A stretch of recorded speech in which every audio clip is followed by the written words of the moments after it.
Tollywood industry അഥവാ Telugu cinema. ഇങ്ങനെ പറയുമ്പോൾ കേരളത്തിൽ ഏറ്റവും കൂടുതൽ ഫാൻസുള്ള തെലുങ്ക് താരങ്ങൾ എന്ന് പറയുന്നത് അല്ലു അർജുൻ, രാം ചരൺ, പ്രഭാസ്. പിന്നെ ത്രിപിൾ ആറിന് ശേഷം ജൂനിയർ NTRും ആ ഒരു ഇതിലേക്ക് വന്നിട്ടുണ്ട്. അപ്പോൾ ഇവരുടെയൊക്കെ ഒരു കാര്യം നമ്മൾ എടുത്തു നോക്കുകയാണെങ്കിൽ, ഞാൻ പറയുകയാണെങ്കിൽ ഏറ്റവും കൂടുതൽ ഫാൻസ് ഉള്ള താരങ്ങൾ കേരളത്തിൽ ഞാൻ പറഞ്ഞല്ലോ, അല്ലു അർജുൻ, രാം ചരൺ, ജൂനിയർ NTR, പ്രഭാസ് എന്നീ 4 താരങ്ങൾക്കാണ് തെലുങ്ക് സിനിമ ഇൻഡസ്ട്രിയിൽ. ഇതിൽ നമുക്ക് ആദ്യം ഒന്ന് പ്രഭാസിലേക്ക് വരാം. അതേപോലെ 2015 ബാഹുബലി, 2017 ബാഹുബലി 2. അത് കഴിഞ്ഞതിന് ശേഷം 2 വർഷം ഗ്യാപ്പ് ഇട്ടിട്ടാണ് സാഹോ എന്ന് പറയുന്ന സിനിമ ചെയ്യുന്നത്. അത് കഴിഞ്ഞ ശേഷം 3 വർഷം ഗ്യാപ്പ് 2022 രാധേശ്യാം റിലീസായി. അത് കഴിഞ്ഞതിന് ശേഷമാണ് ആദിപുരുഷ്, സലാർ എന്നീ സിനിമകളെല്ലാം 2023 റിലീസാവുന്നത്. അത് കഴിഞ്ഞ ശേഷം കൽക്കി 2024. അതൊക്കെ ഒരു മൾട്ടി സ്റ്റാർ പടമായി കൂട്ടിയാൽ മതി. പ്രഭാസിന്റെ ഒരു പടം എന്നൊന്നും പറയാനില്ല. പിന്നെ 2026 1.5 കൊല്ലം കഴിഞ്ഞതിന് ശേഷം 2026 രാജാ സാബ് റിലീസാവുന്നത്. അപ്പോൾ ഇവിടെയൊക്കെ നോക്കുകയാണെന്നുണ്ടെങ്കിൽ എന്താണ് ഇത്രയും സമയം എടുത്തൊക്കെ പടം ചെയ്യുന്നതെന്ന് എനിക്ക് സത്യം പറഞ്ഞാൽ അറിയില്ല. പ്രഭാസൊക്കെ ഇപ്പോൾ തോന്നുന്നു മറ്റേ എന്താ പറയുക, കട്ടൗട്ട് വെച്ച് കൊടുക്കണ പോലെ, അത് മുഖം വെട്ടിയൊട്ടിച്ചൊക്കെയാണ് അഭിനയിക്കുന്നത്. ഒരു ഫോട്ടോ അങ്ങോട്ട് വിട്ടു കൊടുക്കുക, ഇത്രേ ഉള്ളൂ. അതാണ് പ്രഭാസിന്റെ ആക്ടിങ്. അതിന് പുള്ളിക്കാരൻ എത്ര ചാർജ് ചെയ്യും? 100-150 കോടി രൂപ ഒക്കെ ചാർജ് ചെയ്യുന്നുണ്ട് പറയുന്നു. അതാണ് പ്രഭാസിന്റെ ഒരു നില എന്ന് പറയുന്നത്. ഇത് തമ്മിൽ ഭേദം പ്രഭാസാണെന്നാണ് എൻ്റെ ഒരു ഇത്. നമ്മൾ രാംചരണിലേക്കൊന്ന് വരികയാണെന്നുണ്ടെങ്കിൽ പുള്ളിക്കാരൻ പണ്ടേ പിന്നെ അങ്ങനെയാണ്. 2007 കഴിഞ്ഞ് പിന്നെ 2009 അതായത് 2007 ആദ്യത്തെ പടം എന്താ ചീറ്റ, ഇവിടെ മലയാളത്തിൽ ഡബ് ചെയ്തപ്പോൾ ചീറ്റ എന്നായിരുന്നു. പിന്നെ മഗധീര അറിയാമല്ലോ. പിന്നെ അത് കഴിഞ്ഞ ശേഷം കുറേ പടങ്ങൾ, നായക ചെറിയ എവിടെ പോലുള്ള പടങ്ങൾ, ബയ്യ, പിന്നെ കുറേ പടങ്ങൾ. അത് കഴിഞ്ഞ ശേഷം രംഗസ്ഥലമാണ് അദ്ദേഹത്തിൻ്റെ ഒരു ബെഞ്ച് മാർക്ക് എന്ന് പറയുന്നത്. അദ്ദേഹത്തിൻ്റെ ആ ഒരു മഗധീര കഴിഞ്ഞതിന് ശേഷമുള്ളൊരു ബെഞ്ച് മാർക്ക് എന്ന് പറയുന്നത് ഓഫ് കോഴ്സ് രംഗസ്ഥലമാണ്. അത് കഴിഞ്ഞ ശേഷം ഒരു പൊയ്പതി ശ്രീനു സംവിധാനം ചെയ്ത ഒരു മലങ്കൾട്ട വരാതം, വിനയ വിധേയ രാമ. അത് കഴിഞ്ഞ ശേഷം 3 വർഷം gap triple R. Okay, Rajamouli പടമാണ്, അതിന് അത്രയും ഗ്യാപ്പ് വരും, ഇറ്റ്സ് ഓക്കെ. അത് കഴിഞ്ഞതിന് ശേഷം 3 വർഷം ഗ്യാപ്പ് ഇട്ടിട്ട് അദ്ദേഹം ചെയ്ത ഒരു പടമുണ്ട്, ഗെയിം ചേഞ്ചർ. അമ്മോ, യജാതി ഗുണ്ട്. 2024 കങ്കുവ, സൂര്യ ഏറ്റവും വലിയ ഡിസാസ്റ്റർ ദുരന്ത ഇന്ത്യൻ സിനിമയിൽ കൂടുന്നു. പക്ഷെ അതിന് കുറേ അധികം കലായുസ് ഉണ്ടായില്ല. ഭാഗ്യത്തിന് രാംചര കാത്തു എന്ന് പറയുന്ന പോലെ അതിനെക്കാട്ടിയും വലിയ മലങ്ങളിട്ട് കണ്ട് കൊടുന്നു രാംചരൺ. 3 വർഷം ഗ്യാപ്പിട്ട് ചെയ്ത പടമാണെന്ന് തോന്നുന്നു ഗെയിം ചേഞ്ചർ. അതെന്തോ ആട്ടെ, 3 വർഷം കഴിഞ്ഞാണ് റിലീസായത്. ഇനിയിപ്പോൾ അതിൻ്റെ ഇടയിൽ പെദ്ദിയൊക്കെ ചിലപ്പോൾ ഷൂട്ട് നടന്നിട്ടുണ്ടാവും. ഇപ്പോൾ കുറേ കാലം കഴിഞ്ഞ് റിലീസായതൊക്കെ ആയിക്കാറ്. എന്നിരുന്നാലും 3 വർഷം കഴിഞ്ഞതിന് ശേഷം വരുന്നൊരു പടം അല്ല. അതിൻ്റെ അടുക്ക് ത്രിപിൾ ആറിന് ശേഷം ആചാര്യയിലൊരു വെസ്റ്റേൺ ക്യാമിയോ റോൾ ചെയ്തിട്ടുണ്ടായിരുന്നു. അതും ഒരു പൊട്ടപ്പടം, അതും പൊട്ടി. പിന്നെയാണ് പെദ്ദി 2026 റിലീസായ. തമ്മിൽ ഭേദമായൊരു പടം എനിക്ക് തോന്നിയത് അതാണ് പെദ്ദിയുടെ കാര്യം. അപ്പോൾ രാംചരനെ കണ്ടല്ലോ, 2-3 കൊല്ലമൊക്കെ വിട്ടിട്ടാണ് ഒരു പടം ചെയ്യുന്നത്. നേരെ മറിച്ച് രാംചരൻ്റെ അച്ഛനായ ചിരഞ്ജീവി, ഇത്ര 70-75 വയസ്സുണ്ട് അദ്ദേഹത്തിന്. അദ്ദേഹം ഇതിനെക്കാട്ടിയും പടം ചെയ്യുന്നുണ്ട്. ഇനി അല്ലു അർജുനെ പറ്റി ഒന്ന് നോക്കാം.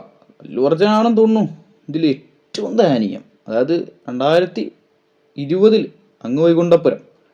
അത് കഴിഞ്ഞതിന് ശേഷം 2021 പുഷ്പ ദി റൈസ്, പുഷ്പയുടെ 1ാം ഭാഗം. ഓക്കെ, 2 പടങ്ങൾ ഓരോ വർഷത്തിൽ ചെയ്തു.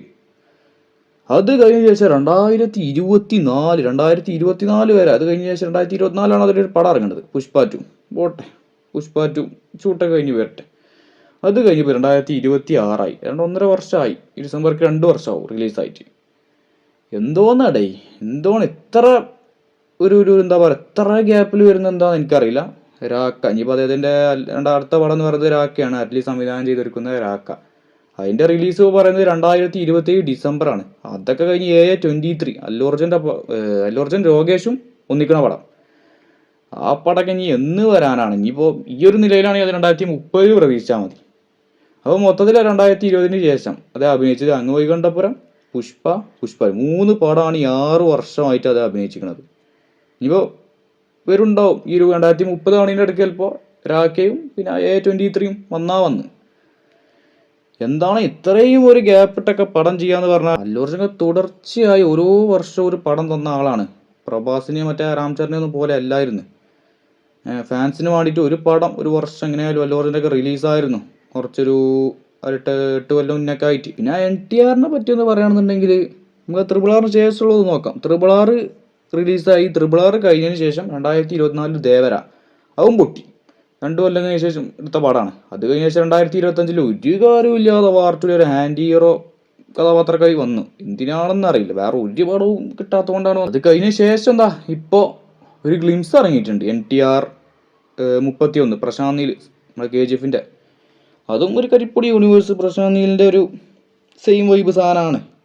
അതൊക്കെ എന്തോ ആവട്ടെ. അതിൻ്റെ റിലീസ് പറയുന്നത് 2027 2027 ജൂൺ 31 ആരോ റിലീസ്, അങ്ങനെ എന്തോ ആണ്. 2027 ജൂണിലെങ്ങാറ്റാണ് റിലീസ്. അപ്പോൾ നമ്മൾ നോക്കുകയാണെങ്കിൽ RRR, ദേവര, പിന്നെ ദേവര 2 ഒക്കെ ഇറങ്ങുന്നുണ്ടെന്ന് പറഞ്ഞു. അതൊന്നും ഇപ്പം എന്താണെന്ന് അറിയില്ല. വാർ 2 ഇപ്പോൾ 3 പടമൊക്കെയാണ് ഇത്രയും ഒരു 4-5 വർഷമായിട്ട് ചെയ്തുകൊണ്ടിരിക്കുന്നത്. അപ്പോൾ ഇതൊക്കെയാണ് ഇവരുടെ ഒരു അവസ്ഥ എന്ന് പറയുന്നത്. പിന്നെ മഹേഷ് ബാബു, പവൻ കല്യാൺ, ചിരഞ്ജീവി ഒക്കെ ഞാൻ പറഞ്ഞല്ലോ, അവർക്കൊന്നും ഇപ്പോൾ അത്രയും വലിയൊരു, കേരളത്തിൽ അത്രയും വലിയൊരു തരംഗമില്ല, അതാണ് പറയാത്തത്.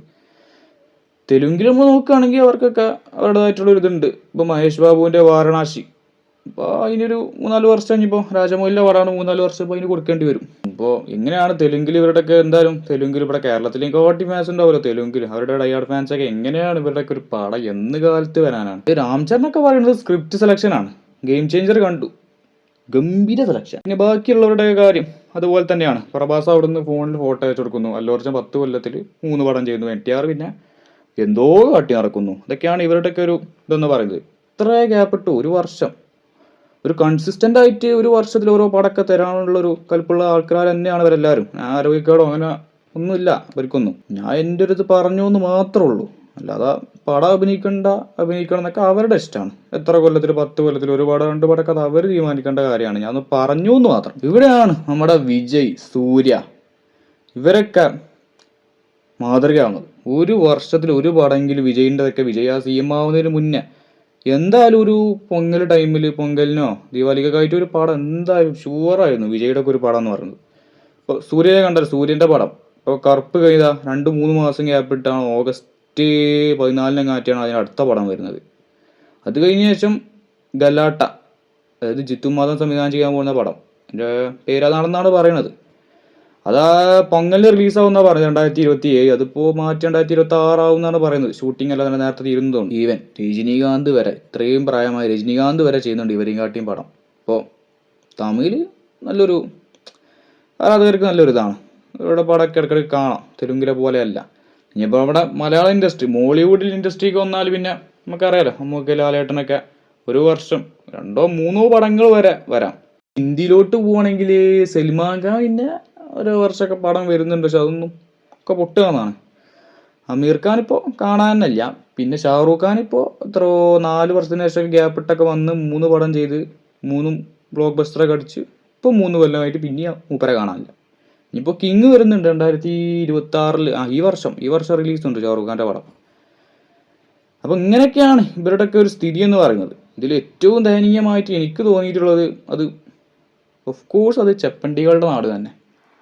അവിടെയൊന്നും എങ്ങനെയാണ് ഫാൻസ് ഇങ്ങനെയൊക്കെ ഫാൻസ് ക്ഷമിച്ചിരിക്കാൻ പറ്റുകയെന്ന് അറിയില്ല. അത്രയും ഡയാർഡ് ഫാൻസ്, അല്ലു അർജുനൊക്കെ ഫാൻസ് നമുക്ക് അറിയാലോ. അപ്പോൾ എന്തായാലും ഇങ്ങനെയൊക്കെ തന്നെയാണ് തെലുങ്ക് സിനിമ ഇൻഡസ്ട്രിയുടെ ഒരു കടപ്പെന്ന് പറയുന്നത്.